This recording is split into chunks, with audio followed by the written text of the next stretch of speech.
Il était seul dans sa cuisine quand son bras est devenu engourdi. Ses mots ont commencé à devenir confus. Et au lieu de paniquer, il a fait une seule chose qui lui a donné du temps avant l'arrivée de l'ambulance. Je suis le docteur Rémi Bernard. J'ai passé des années à étudier la longévité, la médecine d'urgence et ce qui sauve vraiment des vies après 60 ans. Et l'histoire d'aujourd'hui me surprend encore parce que cet homme n'a pas utilisé la chance. Il a utilisé la connaissance. Assis avec moi se trouve quelqu'un qui a passé plus d'un siècle à observer le corps humain sous pression.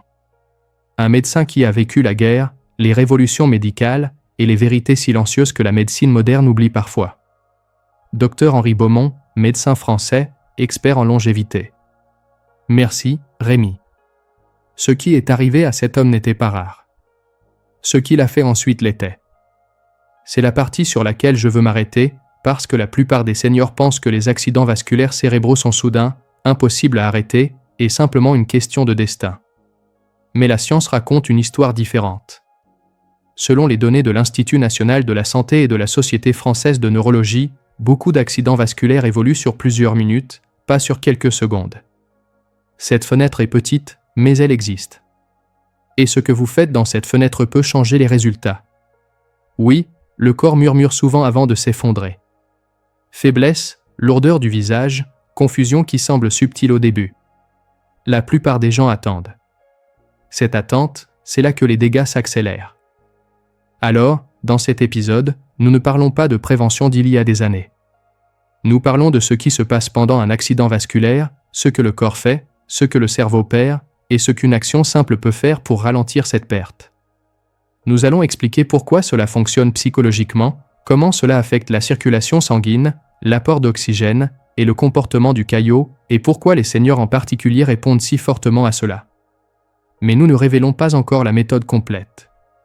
Parce que comprendre pourquoi cela fonctionne est aussi important que savoir quoi faire. Pas pour remplacer les soins d'urgence, mais pour protéger le cerveau pendant que l'aide arrive. Quand les gens comprennent la raison, ils s'en souviennent sous le stress. Et la mémoire sauve des vies. Alors restez avec nous, parce que ce qui a arrêté l'accident vasculaire en pleine attaque n'était pas la force. Ce n'était pas un médicament. C'était le timing, le positionnement, et un corps qui a répondu exactement comme il était conçu pour le faire. Dr Beaumont, commençons ici. Qu'est-ce qui se passe réellement à l'intérieur du cerveau dans les premiers moments d'un accident vasculaire, et pourquoi ces moments ne sont-ils pas aussi désespérés que les gens le croient? Commençons par les premiers moments critiques, la partie que la plupart des gens ne voient jamais. Quand un accident vasculaire commence, qu'est-ce qui se passe réellement à l'intérieur du cerveau avant que les dégâts ne deviennent permanents? Dans les premiers moments, le cerveau n'est pas mort. Il est en panique. Le flux sanguin ralentit ou devient bloqué. L'oxygène baisse. Les cellules nerveuses arrêtent de communiquer clairement, mais beaucoup d'entre elles sont encore vivantes. Elles attendent. C'est une distinction clé. Attendre, pas échouer. Parce que les seniors pensent souvent qu'une fois qu'un accident vasculaire commence, tout est déjà perdu. Cette croyance est dangereuse. En réalité, le cerveau entre dans un mode de survie. Il redirige les signaux. Il baisse l'activité. Il essaie de se protéger d'un effondrement total. C'est pourquoi les premiers symptômes semblent étranges mais pas toujours dramatiques, comme la lourdeur, les picotements, la difficulté à former des mots, la confusion qui va et vient. Exactement. Ce ne sont pas des choses au hasard. Ce sont des signaux d'alarme. Selon les recherches publiées par l'Institut national de la santé à Paris, les neurones peuvent survivre plusieurs minutes avec un flux sanguin réduit si la demande d'oxygène est abaissée rapidement, ce qui signifie que l'horloge n'a pas encore sonné. Correct. Mais l'horloge tourne. Chaque seconde compte. Et ce que le corps fait pendant ces secondes détermine combien de tissus survit. Alors c'est là que l'idée d'une intervention pendant l'attaque devient réelle. Pas arrêter complètement l'accident vasculaire, mais ralentir les dégâts. Oui, le cerveau a ce que nous appelons une pénombre, une zone entourant les tissus menacés mais récupérables. Cette zone peut être protégée temporairement si la dynamique de la circulation change. C'est critique parce que la médecine d'urgence se concentre sur la restauration du flux sanguin plus tard. Mais ici, il s'agit de protéger le cerveau avant que l'aide n'arrive. Exactement. Et les seniors sont particulièrement affectés ici. Les cerveaux vieillissants sont plus sensibles à la perte d'oxygène. mais ils répondent aussi fortement aux changements de posture, de pression et de respiration, ce que la plupart des gens ne considèrent jamais pendant une urgence parce que la panique prend le dessus. Le corps se raidira, la pression artérielle monte, la demande d'oxygène augmente, cela accélère les dégâts. Alors, le pire n'est pas seulement le caillot, c'est la réponse au stress en plus. Correct. Le stress rétrécit les vaisseaux davantage. Il augmente le rythme cardiaque. Il aggrave l'ischémie. Calmer le système n'est pas du confort. C'est de la physiologie. Et c'est là que l'homme de notre histoire d'ouverture a fait un choix différent. Il n'a pas combattu son corps. Il a travaillé avec lui. Oui, il a inconsciemment soutenu la perfusion cérébrale au moment exact où cela comptait le plus.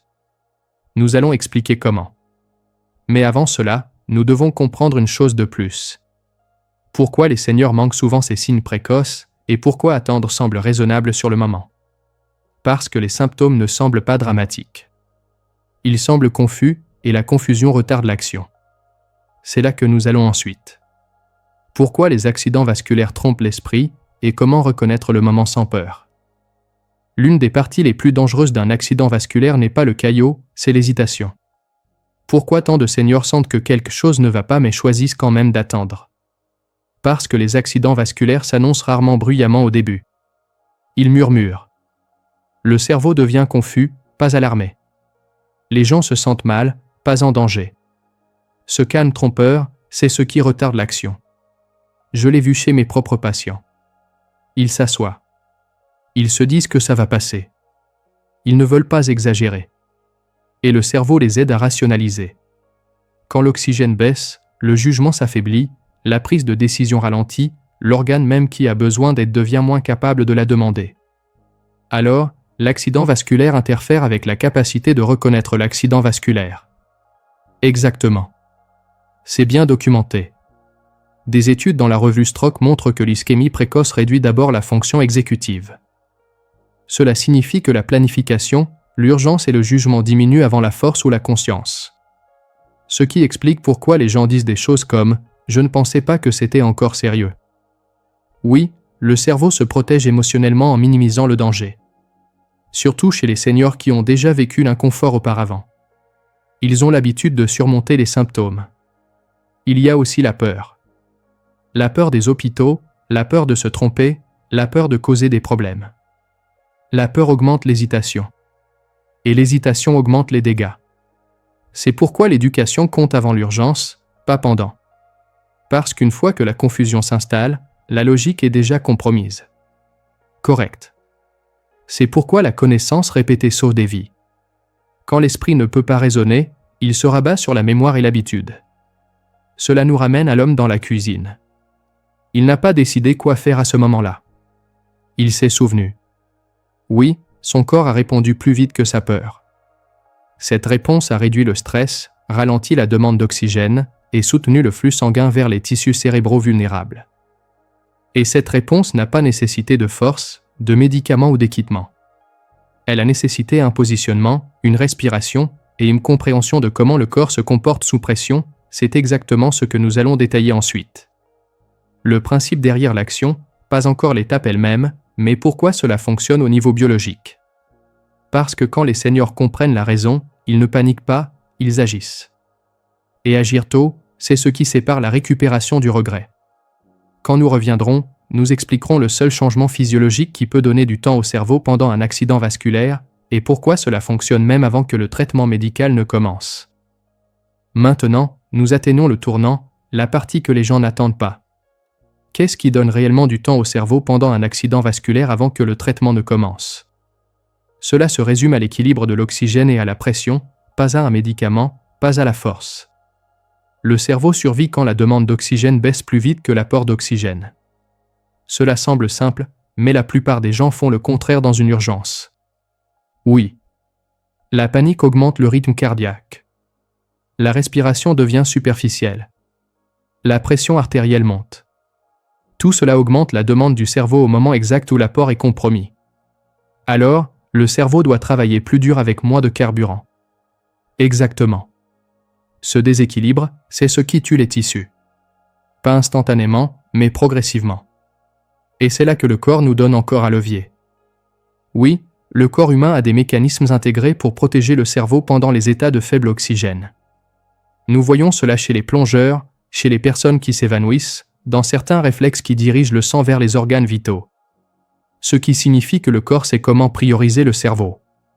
Il le fait, mais le stress arrête ces mécanismes. Le calme les active. C'est contre-intuitif.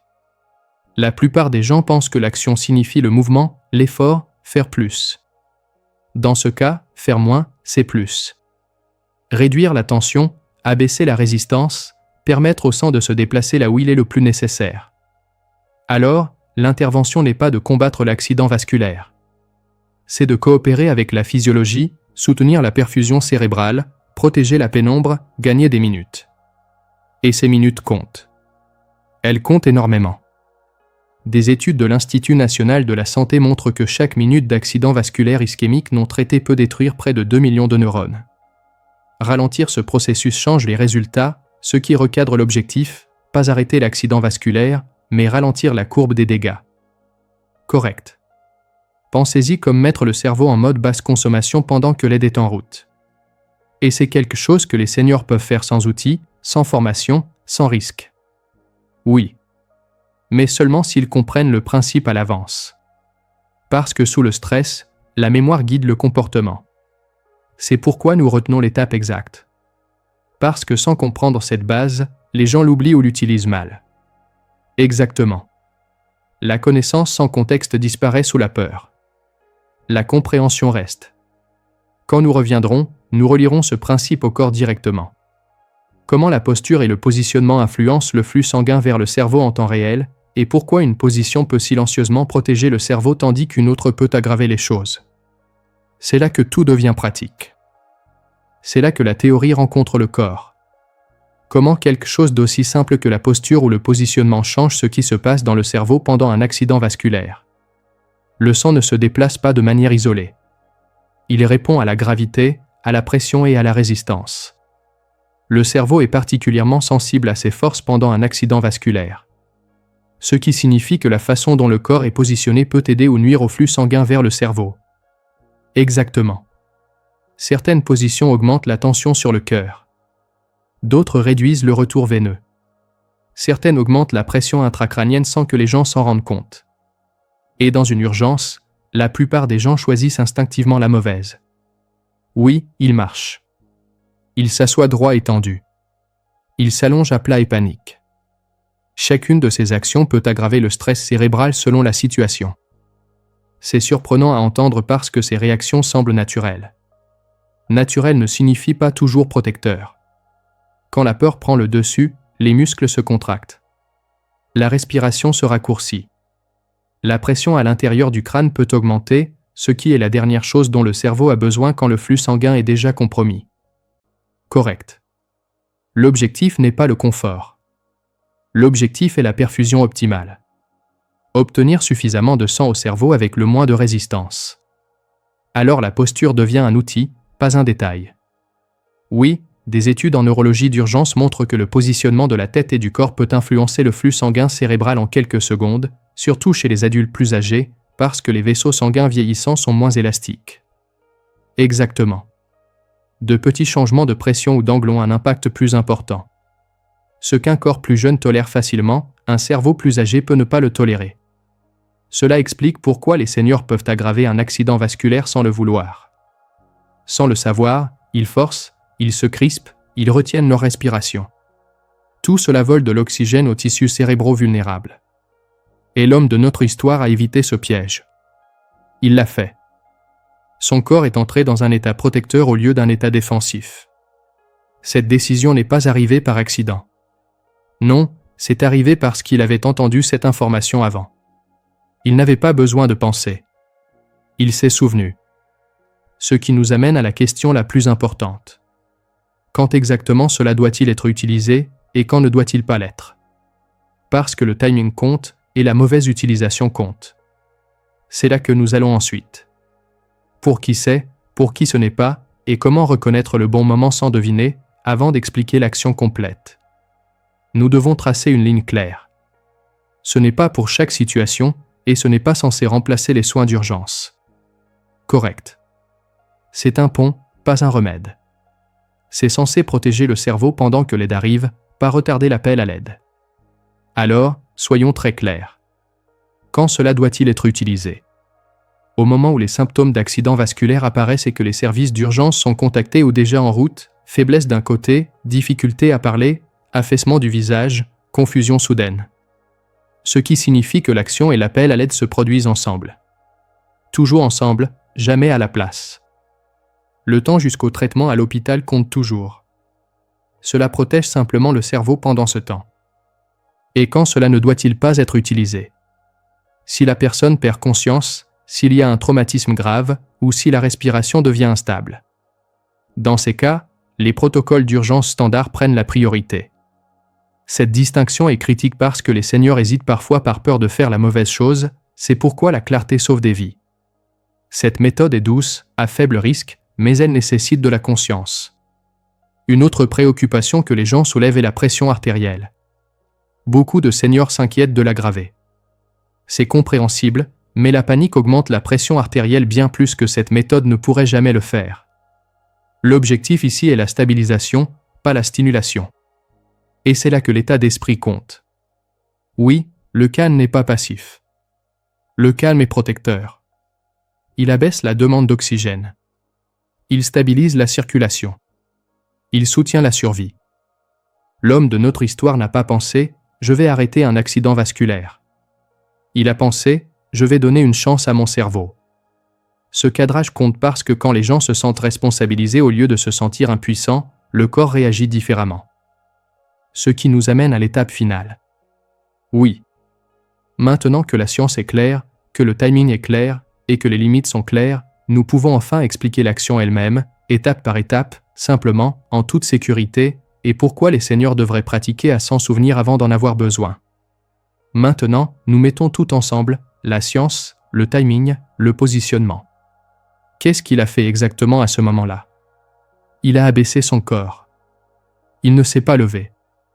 Il n'a pas marché. Il ne s'est pas assis droit en tension. Il a changé de position délibérément. Oui. Il s'est allongé sur le côté, pas à plat sur le dos, pas face contre terre, sur le côté. Et il a gardé sa tête légèrement élevée, pas haute, juste assez pour réduire la pression. Correct. Cette position soutient le drainage veineux tout en maintenant le flux sanguin cérébral. Elle réduit la tension sur le cœur et abaisse la pression intracrânienne. Cela aide déjà le cerveau. Ça le fait, mais il y avait une partie de plus. La respiration. Oui. Une respiration lente, profonde, contrôlée par le nez. Des expirations plus longues que les inspirations, cela signale au système nerveux de se calmer. Exactement. Cela abaisse le rythme cardiaque, réduit les pics de pression artérielle, diminue la demande d'oxygène dans le cerveau. Alors le cerveau demande moins au moment même où le flux sanguin est soutenu. Cet équilibre est tout. C'est ce qui protège la pénombre. Et il ne s'est pas déplacé inutilement. Non, le mouvement augmente la demande. L'immobilité préserve les tissus. Cela semble presque trop simple. Simple ne signifie pas faible. Le corps utilise cette réponse pour la survie depuis des milliers d'années. Position latérale, tête soutenue, respiration nasale lente. Oui, pendant que les services d'urgence sont contactés ou déjà en route. Ce n'est pas un traitement. C'est une posture protectrice. Et pourquoi est-ce particulièrement important pour les seniors? Parce que les vaisseaux sanguins plus âgés répondent plus dramatiquement au stress et à la pression. Réduire la tension peut préserver la fonction plus longtemps. Cela explique pourquoi il a retrouvé la clarté de la parole avant l'arrivée de l'ambulance. Il a gagné du temps, et le temps a sauvé des neurones. C'est quelque chose que chaque senior devrait se rappeler. Pas dans la peur, mais dans la confiance, parce que savoir quoi faire remplace la panique par un but, et le but change la physiologie. Dans notre section finale, nous parlerons de comment se souvenir de cela sous le stress, et comment le répéter mentalement pour que cela vienne automatiquement, parce que la préparation, pas la réaction, c'est ce qui sauve vraiment des vies. Savoir cela n'aide que si cela vous revient dans le moment, sous le stress, sous la peur. Comment les seniors s'assurent-ils que cela ne disparaît pas quand cela compte le plus? En le répétant quand ils sont calmes. Le cerveau ne s'élève pas à l'occasion. Il se rabat sur ce dont il se souvient. C'est quelque chose que la médecine d'urgence a prouvé encore et encore. Oui, les pilotes, les chirurgiens, les premiers intervenants, ils s'entraînent tous, non pas parce qu'ils s'attendent à paniquer, mais parce que la panique efface la pensée. Et les seniors méritent le même avantage. Absolument. Ce n'est pas une question de force ou de vitesse. C'est une question de familiarité. Alors comment répétez-vous quelque chose comme ça? Vous l'imaginez. Vous imaginez les signes précoces, la lourdeur, la confusion, et ensuite vous imaginez la réponse. Position latérale, tête soutenue, respiration lente, pas de précipitation, pas de devinette. Exactement. La répétition mentale active les mêmes voies neuronales que la pratique physique. Ce qui signifie que le corps se souvient même quand l'esprit est submergé. Correct. C'est pourquoi les athlètes visualisent, et pourquoi les seniors devraient le faire aussi. À quelle fréquence cela doit-il être fait? Brièvement, occasionnellement, pas de manière obsessionnelle, juste assez pour le rendre familier. Parce que la peur vient de l'incertitude. Et la certitude crée le calme. Le calme protège le cerveau. Il y a aussi quelque chose de responsabilisant ici. Oui, cela restaure l'action. Au lieu d'attendre impuissants, les seniors savent qu'ils ont un rôle. Pas pour guérir, mais pour protéger, et ce changement seul réduit les hormones de stress, ce qui aide encore le flux sanguin. Alors l'acte de se souvenir devient partie du traitement. Exactement. Le cerveau répond à la croyance et à la préparation. C'est une pensée puissante. Elle l'est, parce que vieillir ne signifie pas abandonner. Cela signifie la sagesse. Dans nos derniers moments, je veux laisser les auditeurs avec une seule conclusion claire, une phrase dont ils peuvent se souvenir, quelque chose de simple, quelque chose de stable. La plupart des gens pensent que la survie dépend de la force, de la vitesse ou de la chance. Mais ce qui a sauvé cet homme n'était rien de tout cela. C'était la mémoire et la capacité du corps à répondre quand l'esprit ne le pouvait pas. Il n'a pas combattu l'accident vasculaire. Il ne l'a pas surpassé en réflexion. Il a donné à son cerveau de l'espace, du temps, de l'oxygène. Et cela soulève une question silencieuse. Combien de résultats changent, non pas à cause de la médecine, mais à cause de ce qui se passe dans les minutes avant que la médecine n'arrive? Cette question compte parce que les urgences ne demandent pas si vous êtes prêt. Elles révèlent seulement si vous l'êtes. Si cette information n'a jamais besoin d'être utilisée, c'est le meilleur résultat. Mais si elle l'est, s'en souvenir pourrait signifier la différence entre la récupération et la perte. Position latérale, respiration lente, simple, humain, puissant. Et voici ce que la plupart des gens ne réalisent jamais. Le corps sait déjà comment survivre. Il attend juste la permission. La prochaine fois que votre corps murmure, saurez-vous comment répondre?